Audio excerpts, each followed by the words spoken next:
those of you familiar with my channel may recognize this saber in front of me here today. This is the Kyberlight saber. Now, I've done a couple of reviews of the Kyberlight before. This time around I'm doing an update. So for those of you who have seen this saber before in my other reviews, you're familiar with a lot of the features. I'm going to go over those in brief, but the primary thing that I wanted to cover is Kyberlight has updated their board for the second time. So this saber contains a V3 board, and so I wanted to give you guys some idea of what the V3 board offers that the V2s and the V1s did not. So before I do that, just in case this is your first experience with a Kyberlight saber and you weren't familiar with the other videos, let me just briefly go over some of the features of the Kyberlight saber, what they are, how they're made, how they differ. So the design on these is a little bit different. You can see from from this hilt specifically that Kyberlight has taken a little bit of a different road from some of the other sabers that are more movie inspired. This is more like a beam saber with this red metal crossguard. This is not something that you would expect to see within the Star Wars universe. Now they have some hilts, or some rather emitters and shrouds that are more Star Wars, but there's never going to be a setup on this thing that looks like an Anakin or an Obi-Wan or anything like that. This is inspired by, and some of it's within the same universe as, but this is not a canon saber. That's actually one of the things I like about this, because you can get an Obi-Wan or an Anakin from a lot of different makers, but you can't get something like this from anybody but these guys, really. So, a couple of the features. The pommels on Kyberlights are threaded, just like you guys are used to. They sell different pommels on their site, and they all just pretty much unscrew and screw in. One note about those, that first pommel that I had on here is actually a Saber Forge ASP pommel. Kyberlight uses the same threading system as the Saber Forge ASP, so if you don't like the parts that Kyberlight has for the pommels, you can shop for a Saber Forge pommel, or if you have a Saber Forge and you'd like some Kyberlight pieces, you can get those as well. The primary difference is Saberforge parts tend to be really light, and Kyberlight parts tend to be a little bit weightier, which especially for the pommel is kind of nice because it gives it a nice counterbalance. The other design notes on this, the rest of this is pretty different. For most sabers, you're used to a screw-on emitter as well. The Kyberlights don't have that. What they do have is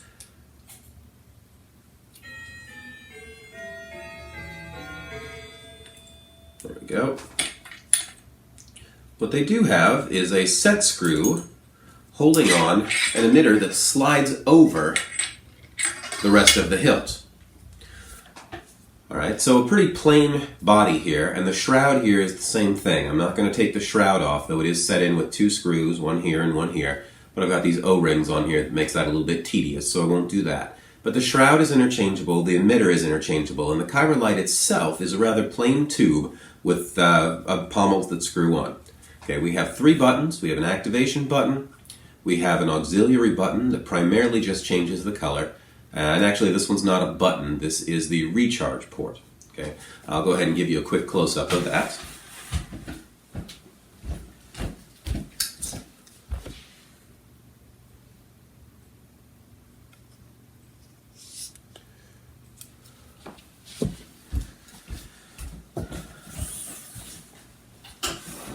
Alright, so that's most of the design elements of the Kyberlight.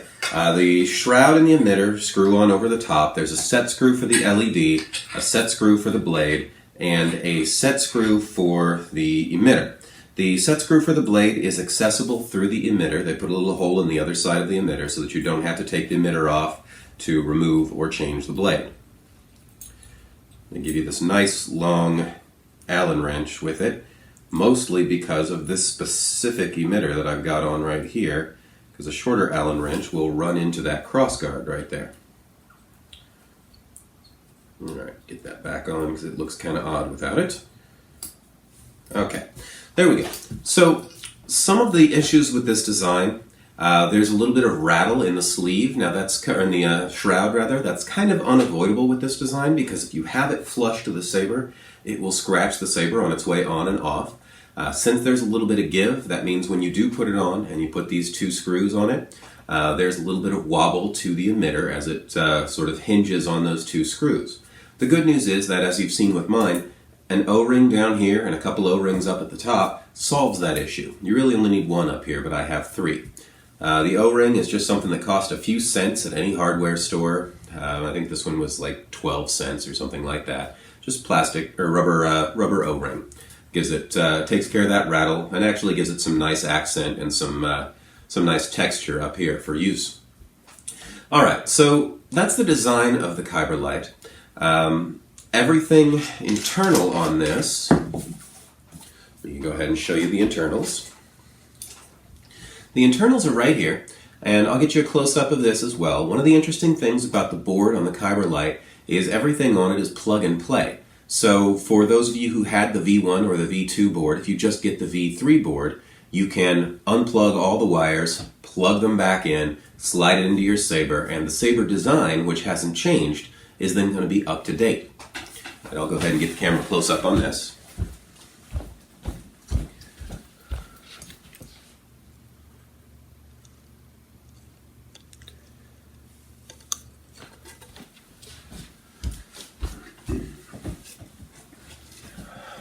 All right, so we've got a speaker, rechargeable battery, board itself with the quick connects, and a neat little chassis in there that kind of helps it absorb some impact. So the Kyberlight Sabers are completely dual worthy. You can beat the heck out of them, and actually what I've had happen to these things is if you really put them through the paces, the heavier emitters will start to come loose a little bit. So you either have to tighten the heck out of that screw to begin with, or if it becomes an issue, you put a little bit of Teflon tape on that thing when you screw it in. But that will take care of that. But with the heavier emitters, they will rattle loose over time and use. These screws don't seem to do that.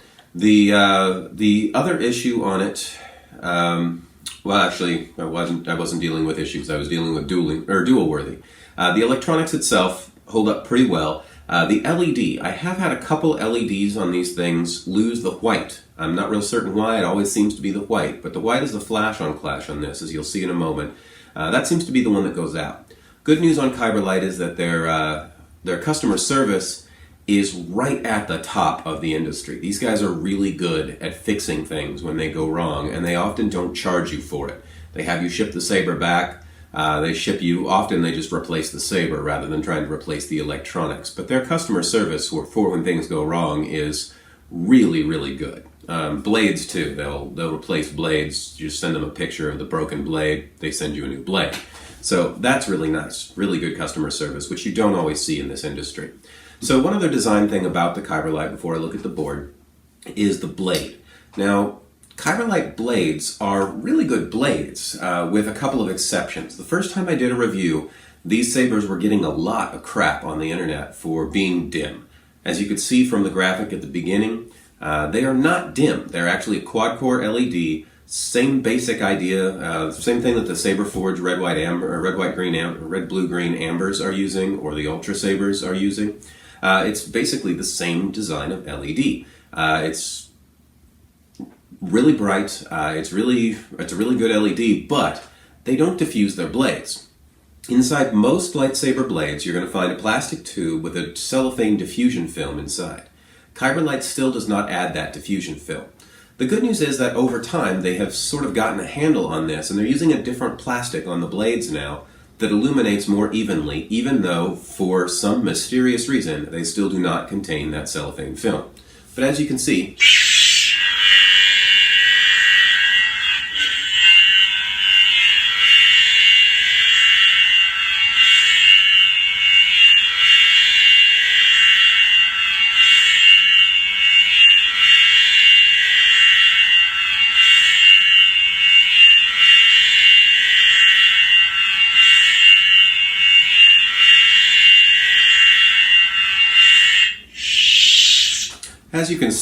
there's still some light loss at the base here, but by and large the illumination is a lot better. The tips on these things, they do offer rounded tips. They come standard bullet tips. The tips are threaded. The threads are not sealed like they are on Saber Forge, so they are actually really sturdy, really deep set, and if you want them to be sealed, you just add a little bit of epoxy and that'll take care of it. They have a mirrored disc with a hole in the middle, so that the blade tip illuminates with a bit of a shine through. Yeah, pardon me, I have a little bit of a cold here. But anyhow, the tips are nice. The blades are workable, even though I still think that they would probably benefit from some cellophane. So let's look at the features of the V3 board. You can see when I turn this thing on, it has a sound font, and the second auxiliary button cycles through 20 colors. I just showed them all to you during that little test a little bit ago. Okay. A little bit on the sounds. We have swing. We have clash.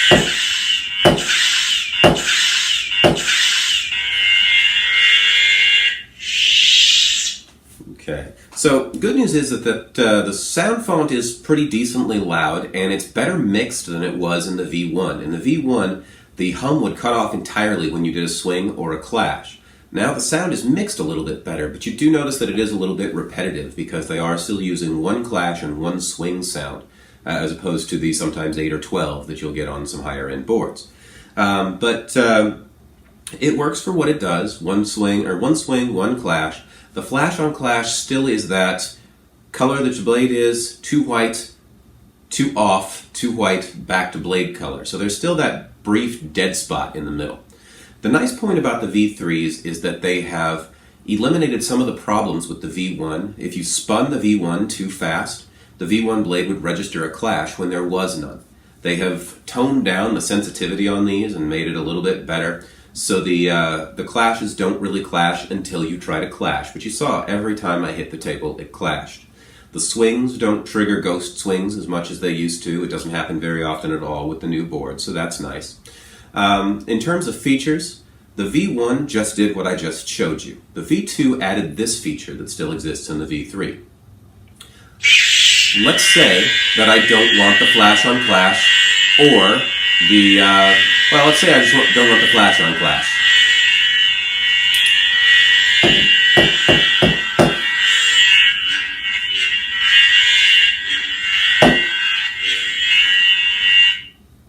Okay, I tap the button one time and it disables flash on clash. So if you're worried about that happening and you really hate that flash on clash, tap the button one time, gets rid of flash on clash, you still get the swings. Tap the button 2 times and it takes you to this mute. You can still customize the light, but it stays in mute. The Saber, when deactivated, the deactivation sound will come back up as it deactivates, and then when you turn it on again, we're back to sound. Now, that was in the V2. The feature that they added in the V3, which is entirely new, is a second sound font. So let me show you how you get to that.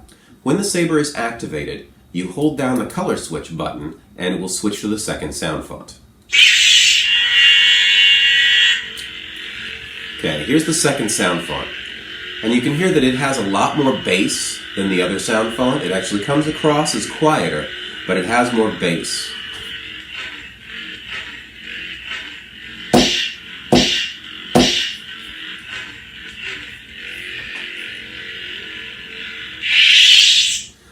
I actually like this second sound font quite a bit. My problem with the design on it so far is that the way to get to the second sound font by holding down the color switch button means that you have to switch color one time to get to that sound font. I'll show you. Okay, to get to the sound font, press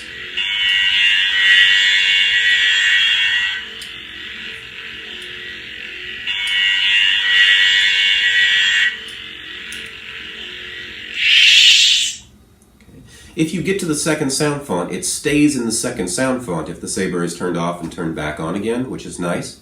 But it would be nice if there were a way to not have to change your color in order to get to the second sound font.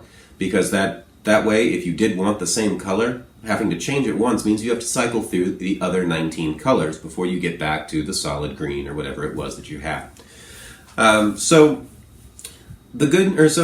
Nice features, nice updates on this. This Saber is still a really good price. This is probably not quite the cheapest, but pretty close to the cheapest way to get these features these days. There's some other competitors in the market right now, but for the